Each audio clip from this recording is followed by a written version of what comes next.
Chapter 4, But I Don't Want to, Letting Go of Our Attitude. There's nothing worse than having given instructions and someone look you straight in the eye and say, I don't want to. It boils every ounce of my blood and gets my arteries pumping harder and faster than an out-of-control truck going downhill with no brakes. Every hair in my head goes up and every nerve in my body is on high alert. And yet, I do it to God all the time. Love one another, to which I respond, but I don't want to. Do unto others as you would have them do unto you. Really, Lord? I don't want to. A lot of things happen when we say we don't want to. The first focus becomes on us. I don't want to. Not you, not them, not us, but I.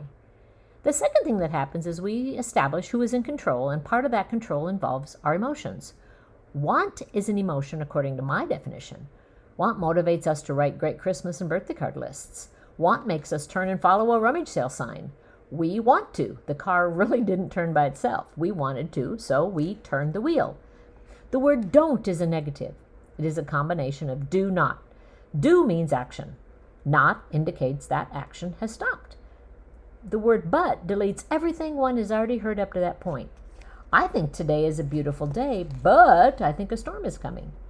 I had a great time, but Ethel was there. Sorry to any Ethels listening to this.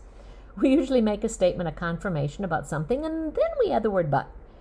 It's not just about people. We do it to God. I would serve, but I don't have time. I would love to host a ladies' Bible study, but my house isn't nice enough.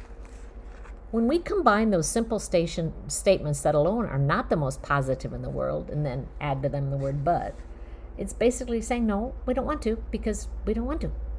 There have been a few times I haven't wanted to do something. I didn't really have a choice. I might not have wanted to, but there was no backing out. So probably the most obvious was the end of pregnancy, and it started to get dicey. I didn't want this anymore. Nope. I don't want pain.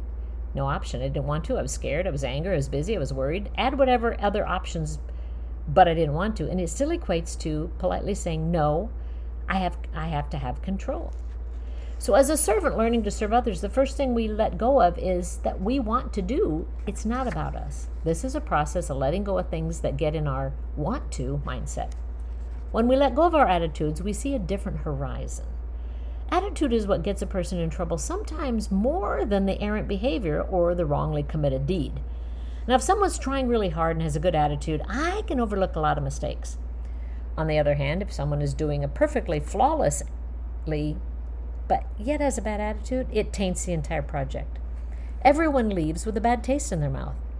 It's no longer about the well-done accomplishment, but the attitude that drove everybody up the wall and divided the community. When we let go of our want to, it's choosing to put others before us. Choosing to put others before us brings us through a different door than choosing self. Self doors always swing inward. There is force behind the push. There is a prominent I am in control, and the door is swinging open before me. Get out of my way. I'm coming through. It's kind of that unspoken phrase as the door swings into people, causing them to move back. Now, on the opposite, putting others before us is opening the door toward us. We do the pulling effort. We exert the energy that pulls us away and puts us at an awkward strength position with our energy going backwards.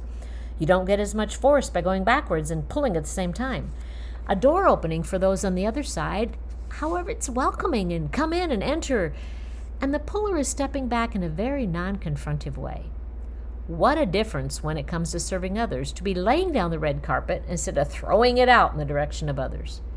So Matthew 15:11 gives us a bit different approach to attitude. It's not what goes into the mouth that defiles a person, but what comes out of the mouth. This defiles a person. Perhaps the version that really puts it into a language we identify with is the Message. Listen and take this to heart. It's not what you say that pollutes your life, but what you vomit up. So when we have an attitude, when we don't want to moment in life, we're just vomiting. Jesus reminds us in this verse that there's going to be stuff that gets into your heart and mind. You sometimes can't close the door on everything that jumps at you, but you can shut the door and not let it come back out. Our attitudes are what come out. When we can control our attitude, we really can. Someone you deem as important comes into the room, you put on your impress others attitude. You get asked to do something you consider less than stellar, your I'm better than that attitude opens the door and flies out. Now, it may not be in your words, but in your eyes and your action and your follow-through. I saw a quote the other day that got my attention. I'm sorry, did I roll my eyes out loud? If we don't want to, we usually show it with our attitude. We throw up our bad attitude all over people. I don't really want to. It doesn't usually care who it hurts. It just cares that it doesn't want to care. Letting go of our don't want to also includes how others relate to us. Very quickly, someone can tell if they are wanted. To rid our hearts of the attitude of don't want to, we need to include others into our heart rather than keep people outside where they can't feel the warmth. I don't want to have people peeking through the windows, wondering what's happening. Including others encourages hand-in-hand, together image rather than slamming the door and keeping others at an arm's length, which very loudly says in unwritten words, I don't want you here. When we include others, then we allow others to stand behind us and have our backs. The I don't want to attitude keeps people at arm's length. The attitude that others develop when we give them that message, we don't want to and we don't want you, is more of stabbing in the back than coming along behind to support. And when we allow others to have our backs, encourage us from all sides, it gives our want to a different perspective. When others are helping us from all sides and encouraging us, our want to becomes a need to. The attitude of I don't want to transform into a weism rather than all I can do is for myself. So what causes attitudes? Unfortunately, the same thing that causes our attitudes is what will help change our attitudes. People, stuff, circumstances, and God. Now follow me on this.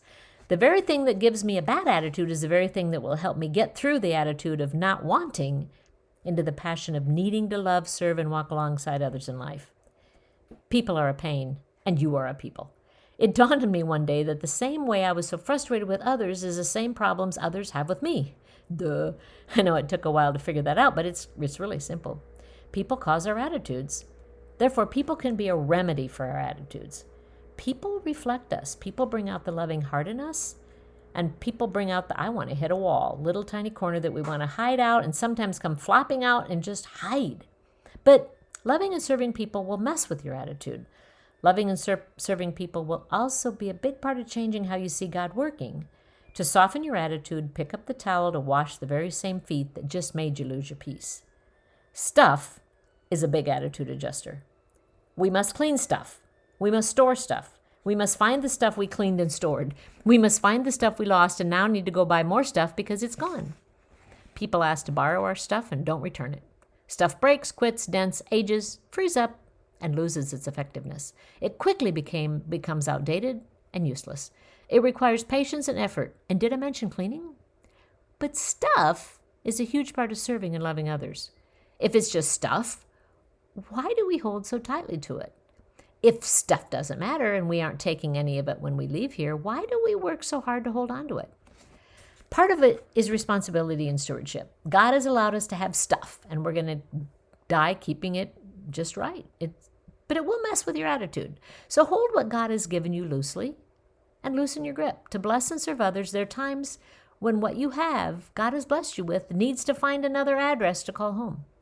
Blessing and serving others are being the hands and feet of Jesus, and sometimes those hands and feet walk away without the shoes they came in with because somebody else needed shoes. Circumstances also cause attitudes. The day can be sunny and delightful. The clock is ticking at just the right speed and all is well in your world, and then someone turns in front of you without their blinker and embraces your fender. Circumstances almost never happen when you're ready for them. Circumstances almost never happen the way you emotionally, mentally, physically, spiritually think they should. Therefore, circumstances mess with our attitude, just because. They then change the whole day, and it's a smoke bomb the whole county can see. Circumstances happen to everyone. Everyone handles them differently. We're all perhaps a bit jealous of the kind of people who roll with the punches. Usually the reason they roll is they have found that the attitude developed during and after a circumstance affects more than the moment of the circumstance. It's like trying to stop a boulder running downhill. Bad attitudes, poorly chosen words, hasty actions in the middle of a circumstance equates to hurt relationships and years of regaining trust. The right attitude when circumstances happen, and they will, sets us up for a better situation during the "but I don't want to" part of my days. Lastly, God messes with our attitude. It seems that when God lays something in my heart and I have the nerve to say, "But God, I don't want to," God will then make it his agenda to make my life miserable. And God can't make my life miserable. Only I can determine my reaction to God using circumstances, people, and stuff to help me refocus on the things I want to do and not do. It's up to me. If I'm determined to serve and love people, there's only one option. Be prepared to be challenged in my attitudes. Now, I've always sung and played in nursing homes. Well, that is until COVID hit. I will return to it once again, but it's not my favorite kind of life. Why? Because I just get squirmy with stuff like that. I know it's important, but I also enjoy it. But there's the moments when I just go, ugh. Case in point, one day, one of the men at the nursing home that I'd been going to all over 20 years had been going downhill. His abilities went from him being in his own controlled, cool, motorized wheelchair to slumping in the front in a normal wheelchair and others pushing him. Slowly, he was aging and needing more care. He could tell me who wrote the songs and who sang them before I could even read it from my book. His mind was keen and he loved a good story. But slowly, those days were few and far between. He loved the music, so they parked him in the front row. Great for David, not great for squeamish Marette. I could see there was an issue with his teeth, and I chose to look over the front row and interact with others. Still, there's some things you can't overlook. Now, God gave us a great imagination, but sometimes the reality of the moment is what throws us into left field. His dentures were dancing on his chin. Now, in my imagination, I could have pretended I saw something else.